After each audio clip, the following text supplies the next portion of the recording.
மீன் பிடிக்கலாம் என்று நடுக்கடலுக்கு சென்ற மீனவர்கள் வலையில் சிக்கிய வினோத மர்மங்கள்.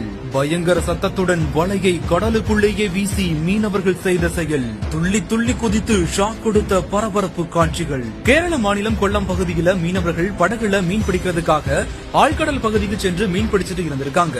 அப்போதான் மீனவர்கள் வலையில அதிகப்படியான மீன் குஞ்சுகள் மட்டும் சிக்கி இருந்திருக்குது. இதனால குஞ்சு மீன்களை மீனவர்கள் கடலுக்குள்ளேயே மறுபடியும் விட்டுருக்காங்க. அப்படி கடலுக்குள்ள விடும்போதுதான் ஒரே நேரத்துல அனைத்து மீன் குஞ்சுகளும் துள்ளி குதிச்சது பாக்குறதுக்கே வினோதமா தெரிஞ்சிருக்குது. மீனவர்களோட இந்த ஒரு செயல் நிகழ்ச்சியை ஏற்படுத்திய நிலையில இப்போ இந்த காட்சிகள் இணையத்துல வெளியாகி வைரல் ஆகிட்டு வருது.